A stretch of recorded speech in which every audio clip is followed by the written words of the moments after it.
Saturday, August 8th, we are hosting the first ever summer revival night at Huntington Beach Pier. This night is going to be all about Jesus. We are going to have a time of fellowship, worship, a message, and even baptisms. This night is going to be one that you aren't going to want to miss, so we can't wait to see you there.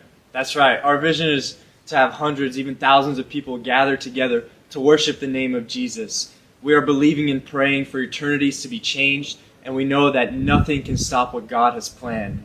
Chains will be broken. Lives are going to be changed. You don't want to miss it. Summer Revival Night 2026. Let's go. We'll see you there. All right, so welcome back to another episode of the Awakening Faith Podcast. My name is Griffin, and this is my privilege to meet Cannon. Literally met like 10 minutes ago, but we've been talking for the last few months, and so today he's just going to be given an opportunity to share his testimony and anything else he wants to share. But if you want to just want to introduce yourself and then get into the testimony. Yeah, I'm Cannon.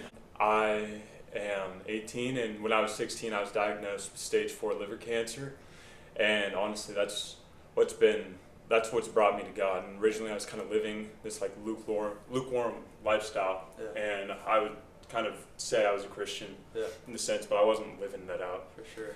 And here, like when I was diagnosed, that just kind of struck me. And like I had baseball, I had everything else going for me, and I guess everything else that I'd relied on for my happiness and whatnot, that was just taken away like that. And I kind of just felt like I was in a free fall at that point. And it allowed for me to kind of like truly like deep dive into like what is Christianity, like what is relationship with Jesus like, and that ultimately like the cancer has been what's drawn me to Jesus through all the struggle and everything. So yeah. I know so many people say like sometimes it takes rock bottom, to find Jesus. So would you say like were you a Christian before you got diagnosed? Like at least went to church, like family was Christian, anything like that? Or? I mean, my family's Christian, but we would like go to church whenever we could, whenever it was convenient. It wasn't as much of I wouldn't say I was really dedicated for sure living out the Christian life. So it wasn't like a relationship. Exactly. Awesome. Yeah. Okay, so my question is, so you said like when you got diagnosed, obviously so much changed. We were just talking about school and stuff too, like having to drop out of that and give up baseball, I'm sure, and all that stuff. Like, how do you think that like affected your faith overall? And then just like how you said that kind of led you to finding Jesus more intimately. Like, I don't know, just kind of talk about like how all that happened, how all that led to Jesus. I mean, it was just like, truthfully, like my identity was in baseball. Yeah. I love baseball. Yeah. I love the competition. I love like playing with my friends, competing, all that. And kind of that was like a big chunk of who I was, and that got taken from me. Yeah. And I guess it was more of a sense of like me trying to figure out like who I truly am. Yeah. And I just kind of, I don't know, like I was given all this free time. And like the free time that I was blessed with, like I got diagnosed at the end of my sophomore year, so I had like the summer going into it, so I was still able to like kind of hang out with friends and whatnot. But I had like after that, everyone was back in school. I just kind of felt left out, and that's when I felt kind of lost, and I was like roaming without really any direction. So from there, I was like, okay, like I do this thing every day, and it's basically, I live in like Corona Del Mar, so I'll drive from Corona Del Mar, I'll drive into Huntington on PCH, just kind of like do a surf check, because I love the beach. Yeah, for sure. So I'm just kind of looking at the waves, like all that, and then I'll come back and head to, do you know Crystal Cove? Mm-hmm. Okay. I'll go do a reading in Crystal Cove, and that's kind of what started getting everything rolling. Yeah. Sure. And I mean, there was so much time where I was just like given nothing, and Jesus was where everything was found, I guess, is the way to put it. And, like with nothing to look forward to, like my drive just became such a big part of my day, and it's where I felt like a true connection. For sure. I would say. That's so sick. Dude, we should totally go surfing sometime. Me and all my friends go surfing down in Huntington all the time. All right. Yeah. But no, that's awesome. So do you think so it sounds like you had this like identity in baseball. You had like a lot of stuff going for you, you know? Like you had the friends, you had baseball, all that stuff. And this is kind of where I found myself, same thing, same situation. And so you're saying like when this happened, it kind of took everything away, and you really found like true fulfillment almost of like finding a relationship in Jesus, of like that's what you found fulfillment, that's what you found purpose in, and that's awesome, dude. Definitely. That's so sick. Yeah, like I would say like before I kind of was diagnosed, I guess I could say I was living I guess a happier lifestyle would be the way I would put it. Yeah. But like once those things that I relied upon were taken away from me, it was like there was nothing. For sure. And here it's like with Jesus, I can find joy at the rock bottom. Like he is my rock, and I can build up. And like it's kind of like the cancer's honestly blessed me with like this sense of gratitude. That's awesome. Like how blessed I am to like today, like just be able to drive. Like some days I was stuck in bed, unable to do anything, just laying there, kind of lifeless, kind of feeling. And I mean, that just sort of brought like this sense of gratitude to me. So I honestly like it allowed for me to take every day, like kind of make the most of every day. Yeah. That's kind of what's been awesome for me. That's crazy, dude. That's like encouraging. Like I know I take so much for granted, and that's awesome, dude. That's so cool. But you say so you live in Corona Del Mar, and you said you've been going to church kind of like your whole life, correct? Yeah, I would say so. For sure. Okay, so since then, have you seen like changes in like family and friends, anything like that, since you've kind of like your relationship has grown? Because I feel like that's something that always comes with that, and I want to like hear any more testimonies like with that. Yeah, I would say like definitely, like my diagnosis didn't just affect me; it obviously affected those around me, and I think like my family is 100% grown in faith. Like seeing my siblings and my parents all just kind of like turn to rely upon the Lord in times of struggle has been amazing to see. And then also I feel like it's been cool. Like some people kind of question like how am I so happy in times where I should be down. I mean like because stage 4 cancer is like something that's pretty big. Yeah, sure. I was diagnosed when I was 16, so it's like I don't know. That's seen as something so big, but I just feel like the joy Jesus has kind of blessed me with has kind of been able to overflow out of me, and I guess in a sense like people are seeing that and maybe it's drawing them near. I don't know. I just kind of want to be like what's the word? I want to be like a representation of like the joy Jesus can bring into your life even when things aren't at the top. And I'm not saying like it's always like sunshine and rainbows, but like I can still I still feel comfortable even in like the harshest of moments. That's crazy. No, that is so true. I'm telling you, like right now, listening to all this, it's encouraging me. Like I'm like, dang, like even like when I go through things that I'm like seem like a big deal, I'm like, dang, like I could find joy in that, you know. And it's so true, like what you're talking about, like that's all true. Like he just gives us unexplainable joy, and it's like it's crazy, it's awesome. But so if you don't mind me asking, with your cancer diagnosis, was that something that just kind of happened out of nowhere, or like growing up, was that something that like was always kind of around, or like? So I have 2 autoimmunes. One of them's ulcerative colitis. That one kind of doesn't have anything to do with it, but there's another one. We just call it PSC. I mean, it has some crazy scientific name. I just call it PSC for short. But that's kind of in the liver, in the bile ducts, and that's where my cancer is. So we think it kind of stemmed from there. Okay.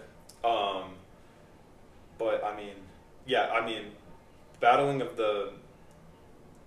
like the autoimmunes, honestly, like it was a part of my life that like kind of sucked, but it wasn't taking away anything from me. For sure. So I think like sometimes the Lord has to take away it all to show that He is all that we need. Yeah. If that makes sense. No, 100%.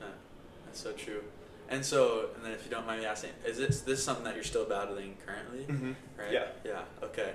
And you said it's liver cancer. Liver, yeah, but I've had it. It's been in my liver, gallbladder, lungs, and brain. Dang. So that's insane. Yeah, it's had its run, but you know, I'm feeling great right now. So that's awesome. That's awesome to hear. Yeah. And so is this something that like obviously I'm sure do you pray like you want this to be taken away and like all that obviously, and so is that something that like you believe that's going to be happening? Like do you have faith that like this is going to be temporary, or is this something that you see like battling? Like I don't know. I know it's personal. Question, no, it's totally fine. Yeah. There was one time where I was in my car and I was like kind of crying in prayer, like because I was sick of it. Yeah. I wanted to be back. Like I want to be playing baseball. This was kind of when the high school baseball season started. Yeah. So I see all my friends playing baseball, doing all that. Yeah. I was just so down, like wondering, like, Lord, why'd you have to take this all away from me? Yeah. I was like asking, like, am I even going to be healed and everything? And there's like miraculous, like there was like a rainbow that appeared. So I honestly, it's not really like if I'll beat cancer, but when. Yeah. It's kind of the thing, and it's been amazing how the Lord has just kind of comforted me, even in like, I mean, every moment. To be honest, dude, that's so cool.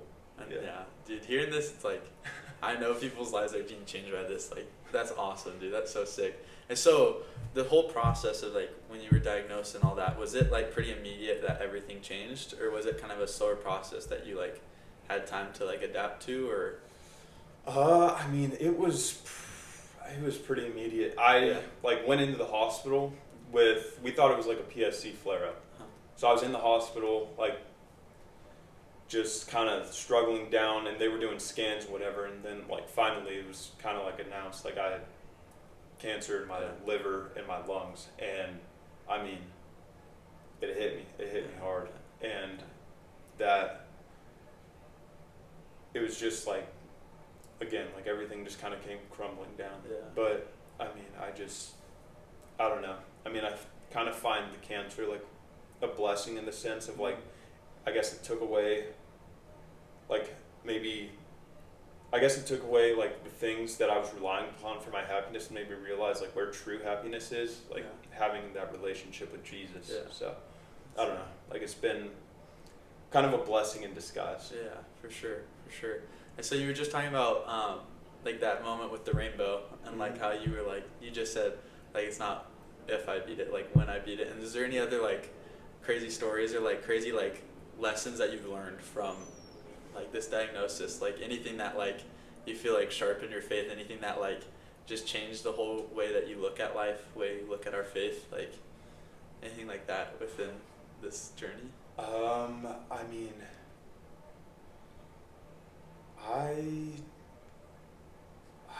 I mean, just the fact, like, there was one time when I was this was post-brain surgery. And so they just removed the tumor. And I was, like, laying in the hospital bed, and we were thinking about me being released and whatnot. But, like, it was kind of like an iffy thing, but we, like, decided to just kind of take a risk. And we were, like, I prayed about it, like, Lord, if I'm not meant to go, like, don't let me go. And then there was this thing, I believe they called it like steroid euphoria, but it was either that or a seizure, but it like sparked a bunch of fear in us. And it was like this message sent through the Lord. And at the time my dad had left, and he had like, because I always keep my Bible with me when I'm in the hospital, and he had left and like taken my Bible to lighten the load. And I think that like in that moment, obviously God was speaking to us, like telling us stay, like this is like you're not meant to leave. And it was kind of crazy how right when my dad left and had gotten on the freeway, that's when the devil attacked me, when like the word was absent from me. And I didn't have anything, and I panicked and I freaked out.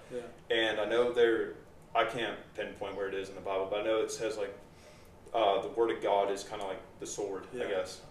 And it's like our way of fighting against the, like, I guess what the devil is sending our way.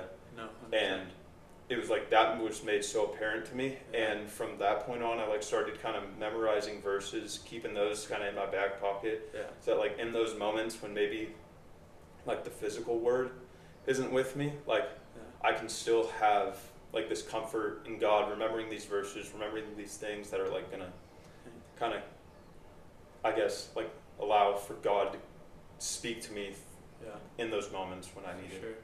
Dang. And so one thing I remember, I was looking before we met. I was like, all right, I'm gonna like try to learn something about him. Like I didn't know much about you, and I saw that in your bio, all you have is Romans 15:13. And so I looked at that verse, but do you have that verse memorized? And okay, what does that mean to you? I mean, it's now may the God of peace, or now may the God of hope fill you with all peace and joy in believing, they may abound in hope by the power of the Spirit. And I mean, it was like that verse kind of stuck with me, because when I truly surrendered and recognized that nothing, like the medicine's not going to do the healing, like I'm not in control of the healing, we can do as much research as we want, but it's not really going to affect the outcome. God's in control. It allowed for me to kind of just give it all up to Him. And so it's more like I have this piece of like surrender, in the sense that it's not in my hands, it's in the Lord's hands, and I trust the Lord with all that's going on in my life right now. So like, whose hands would better be in. Like mine or his, and it's like obviously his. So I'm just kind of like relieved. Like I have that weight kind of taken off of me. Yeah. So that's kind of what that verse has kind of given me. It's given me like that hope and peace and believing. I know. I was reading that verse. I was like, dang, that's powerful that someone like you could use this verse. You know, like that's awesome. Yeah. That's so cool. Okay, so for this whole process, this whole journey, what do you think like the biggest lesson you've learned is? Like I know you kind of talked about like how finding joy and like even the hardest of moments, but like even just expanding on that, or like another lesson that you've learned that you feel like has really, that you think people would benefit from like hearing. I think just the recognition of like kind of giving the things that we worry about to the Lord. And I mean, I know I don't have the verse memorized, but it's Philippians 4:6-7. It talks about like through prayer and supplication, like give all the things that we're anxious about to the Lord. And I think that has helped, like surrender, I guess would be the word to describe it all, is kind of recognizing like everything's better off in the Lord's hands, not our own. So why try and stress about those things? Why worry about those things when we can kind of just give it to the Lord? So like through this all, like I know like me and my parents were worried about like medications, like all that, like what are we going to do next? Trying to like figure out everything so that we could do it. And it's kind of transformed us into this sense of like prayer. Like through prayer, God will guide us. Through the doctors, God will guide us. God will work through the medicine. I think I just find that the Lord has like lifted off these burdens off of my family. So I just find that amazing. Yeah, for sure. That's crazy. So how do you think like surrendering? Because I feel like, and like I'm happy that you get to be here because like I'm learning from you right now, and like I'm taking stuff away with this. And so one thing I feel like I find hard, and like I know so many people find hard, is like actually surrendering, like just worries, whatever it is, and like everyone's worries are different, you know. Like some 100%. Aren't as crazy, some are. Like some, like to everyone it's a little different. And I think that's something that I've struggled with before. And there was a podcast I did about like trusting God's will and like stop overcomplicating it, you know. And like I remember, so this was like when I was trying to decide like where I wanted to go college. I had offers for baseball, but then I like gave those up so I could go to a Christian school with some of my friends, and you know, and so like that was something where I remember that was such a worry time for me. And like my big thing was like I was just like, wherever I end up, like I don't need to worry that God's not going to be there. It's like He's going to be in every situation that I am. And so that being said, like that was my way of like being able to surrender. Like, God, I know that wherever I end up, it's going to work out. And so for you, like how would you say like a practical way of you surrendering things to God is? I mean, like a lot, obviously through the cancer, it's all like the diagnosis and kind of the medication and whatnot, like how surrendering the stress of figuring everything out on our own. But right now it's kind of surrendering to the Lord's plan. And I just kind of believe like through this cancer, like I don't think that this cancer was brought upon me for no reason. I think the Lord's kind of like forming me out of this and forming me into the person He wants me to be. For sure. So I think kind of trusting that what we're going through in the moment is of the Lord's will, and kind of rather than like trying to get out of it and wonder like when we're going to be done, whatever, more asking the Lord, like present to me like what you want me to learn from all this. So I think that, but also I feel like surrender is like kind of just like a muscle in the sense. I feel like over time, like at the beginning I was not surrendering at all. But like through getting to know the Lord, through forming a relationship with the Lord, I think that has allowed for me to kind of further trust in Him. And again, there are times where I waver and I'm like kind of worrying and whatnot, but I think just that, and then trusting like whatever the Lord has planned for me in the future. Like I don't want to be, I wish I could be out on the baseball field right now, but for sure. Like if the Lord wants, like the Lord has something planned for me, like for sure, the Lord can bring me out of it right now if He wants to, but I just think that He has something, like He sees something in it that I can't see, and I'm just asking for Him to make kind of allow for me to know what He wants me to get out of this. Yeah, that's good. That's good. I know. I think that's so powerful. Is like, sometimes one of my favorite quotes. I use this as my senior quote for high school. But sometimes we focus so much on getting the perfect answer for tomorrow that we like don't see what God has put up in front of us today. And that's something that I kind of like. I heard it from I've heard it from a sermon by Craig Rochelle. I don't know if you know. I don't know. He's a big. Yeah. He's a mega church pastor. I forget where, but that was something that I feel like changed my whole way that I view. Like sometimes, like right now, me and my friends are planning this thing called Summer Revival Night. Yeah. And so this is something that God's been putting on our heart, and it's like honestly, it's been pretty stressful recently, and I realized the reason why I was stressing so much about it was because I was focusing so much on that night. Like I'm like August 8th, like this is like when it's gonna happen. Like I need to figure out every single perfect detail of that. Like where my dad literally talked to me. He's like, take it one step at a time. He's like, you're interviewing with Cannon tomorrow. Like just focus on that right now. You know, and it makes it so much easier. It's just like focusing on like what he's put in front of you. Like you were just saying, it's like when you realize like, okay, what God has put in front of me right now, like this is gonna shape me into the person that He wants me to be. Yeah. That I honestly want myself to be, even if I don't realize it. Like I know this is the person that He wants me to be. This is what He wants me to be going through. And like I mean, it's so much easier for me to say that, and I think like it's just so cool to see how you're living this out in your life. And so thank you. Like genuinely, it's like it's so encouraging. It's awesome.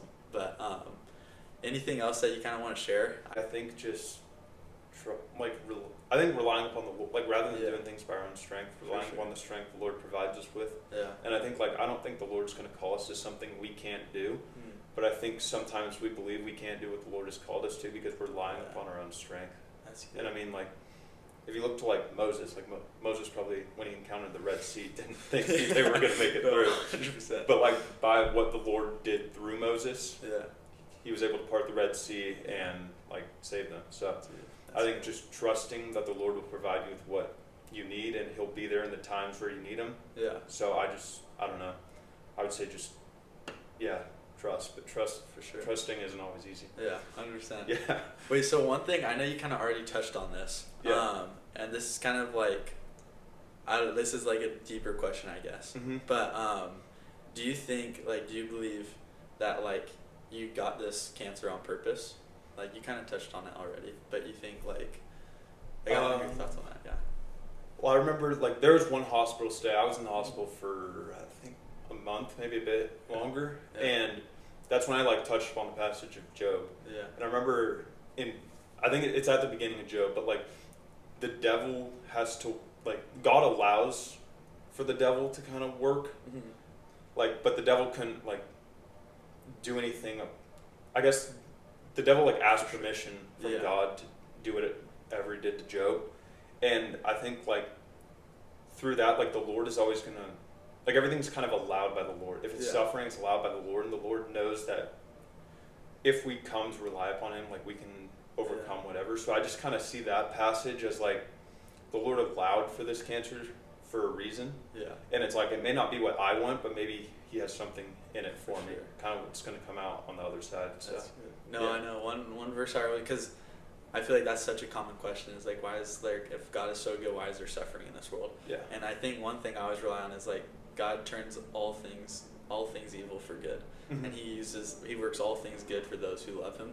And I think something that I always whenever I'm asked this question or whenever I've asked this question, the answer I always get is this world is not it talks about how the enemy is of this world, but he has not overcome the world. And so you were saying, I think it's something where it's the enemy can work in ways he prowls around like a lion. He's there to steal, kill, and destroy. Yeah. Right? Yeah, and that's what the enemy wants to do. That's what Satan wants to do. And God is right here waiting for us to reach out to Him, call on Him, and it's when we do that, that's when He says Satan, what you did, I'm gonna turn that for good now. How you're saying, I think that's so good. Is God might have allowed this to happen, but I'm sure, you wouldn't be the same person you are today. You wouldn't have the relationship with Jesus. I don't think I'd be anywhere close to where I am today. And so, I think that's, so cool, just that mindset that you have. And, I think that's so true. It's, everything that God does, everything that happens is for a purpose, there's nothing that God, something happens, oh, shoot, what just happened? Yeah. God's, I'm going to use that. So that's 100%. So sick. Yeah, and I think it's, this is kind of a perspective that I've gained through the suffering, but I've looked at it as obviously we're promised eternal life through faith in Jesus, and I just kind of see what a loving God it is that He allowed for me to suffer temporarily in order for me to kind of come to this faith with Him. And like, I know it doesn't seem good in the moment, and it kind of sucks right now, but it's like, what sucks more would be suffering for eternity. Like, this period of me suffering is nothing compared to eternity. Yeah. You know? So, I don't know, I've just kind of like seen it in that kind of point of view, and like okay, like God's doing this for me. I don't know exactly why, but I believe He's gonna like mold me into the person He wants me to be. Yeah. Dang, that's good. That's sick. All right, well, if you don't mind me asking another question, but what do you see yourself like doing in the future with this? I don't know. I mean, I have like a small TikTok page where I'll just kind of whatever I'm going through in the Bible in the moment, I'll kind of speak on that if anything. Like, if the Lord calls me to speak, I'll speak. Yeah. I've had there have been times where I've like wrestled with that. Like, there was one time where I like blew up. I got like 300,000 views. Dang. But then from there on, it was me, like, I was trying to like perform for the crowd, like bring in as many views and likes as I could, and I was like, I'm not speaking for the Lord, I'm speaking for me now. So I had to take a break from that. So I think I just feel like I don't know exactly where the Lord's going to call for me to go, but I'm just going to kind of sit and wait with an open ear, but also I'm just going to ask for His like clarity, and like if I'm like, I guess, going one way where I shouldn't go, like call me out. Like, I think the conviction of the Lord is so like amazing. I think it says in like Proverbs 3, but like the Lord corrects those who He loves. Yeah. So I just kind of call for His conviction, like call me out where I need to be called out, like guide me back to where You want me to be, and I don't know, I just ask that He continues to show me what He wants for me, and I'm just gonna kind of go wherever I feel I'm called. For sure. Yeah. Yeah. No, that's good. I feel like conviction is one of those things, like in faith, it's like one of those things, it's like I guess you could say love-hate relationship, where it's like, it's like you never want to feel convicted, but at the same time, it's like, you never want to be in the situation of feeling convicted, but it's so like, God's so gracious to make you feel convicted, you know? Yeah. Like to get you out of that. And one thing, so this question that I still feel like I wrestle with all the time, and I don't know if you have like a better answer to help me out with this, but I struggle sometimes with conviction and guilt, like or condemnation, whatever it is. Oh, yeah. And so like the difference, you know, because I always know like I've heard so many different people talk about it, and I have like a good line between them, but I feel like it's so easy to feel condemnation instead of conviction, but not, or feel conviction and feel like, and like think it's condemnation. Yeah. You know, like discerning that. And so I don't know if you have like a good experience with that, or. I think condemnation I feel like condemnation is like it's the conviction aspect, but it draws us away from God rather than draws us towards God. I think like condemnation makes us feel like we're not worthy of God and whatnot, so we just kind of like hide, and like whatever sin we may be hiding from, like we don't want to bring it to the Lord because we're not worthy. But I think conviction is like the Lord showing us, like conviction is like the Lord guiding us back on our path, but also having His like remembering that we're forgiven, and like obviously that's not an excuse to just go out and sin freely. But I think the conviction draws us closer to the Lord, whereas condemnation draws us away. For sure. That's good. That's good.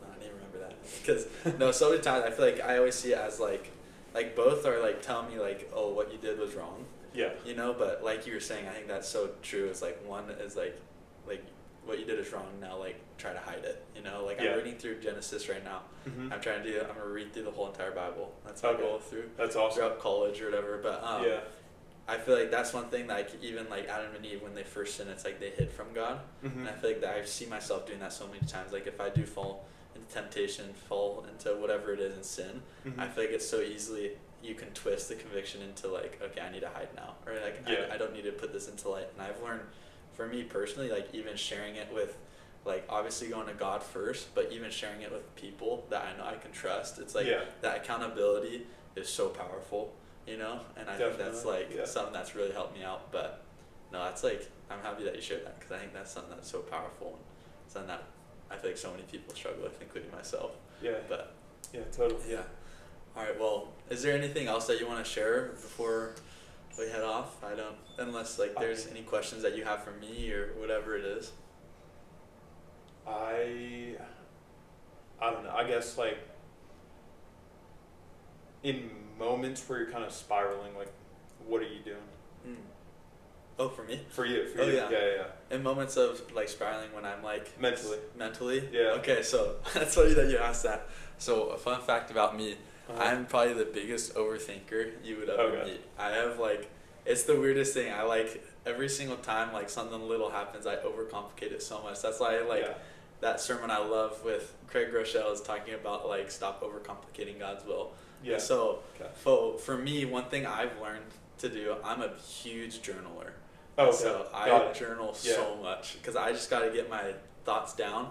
And I've always learned that when the first thing that I do when I start worrying, when I start stressing about something, I need to talk to the people that I can trust. Because although I can talk to God and like I share that all with Him, sometimes it feels nice to just have someone like right there, you know? Yeah. Like just in the present moment where it's like I know God's right there listening. I know He's helping me out. But it's nice to when I can just verbally hear someone like helping me out. Yeah. And sometimes I feel like usually that's my dad. My dad's the one I rely on, and I feel like what he does super well. And this is something that like he learned from Job. And so in Job, it talks about how his friends would come and like everything was going downhill, right? I mean, he was living a horrible life, like whatever, like life just sucked for him. And his friends would come to him and tell him like, hey, like you're probably doing this wrong. Or like you need to start doing this, or you sinned against God. And Job's like, dude, if you guys could just come here, just sit with me and listen. You don't even need to tell me anything. I just want you to listen to me. And that's something that I learned my dad does so well, is like in moments where I'm stressing out, when I'm struggling, when I'm worrying, when I'm overthinking, whatever it is, I can just come to my dad and he'll just sit and listen. He might not even tell me anything. And that's what's so good about God too, is like I can just pour out everything. That's why I journal, because it helps me like get my thoughts down. And it's not him being like, oh, you're stressing, start doing this. It's like, you're stressing, like, that's normal. Just give it to me. Like, I'm going to work it out, you know? I really like that. Yeah. And that's awesome. That's something that I try to do. It's just, like, the more I get it out, the less the enemy can hold it in, you know? And I think one thing my pastor was just talking about recently is, like, the enemy, he can't force you to do anything, right? Like, he can tempt you, but he can't force you. He can't make me hit someone, right? Yeah, he can't make me sin.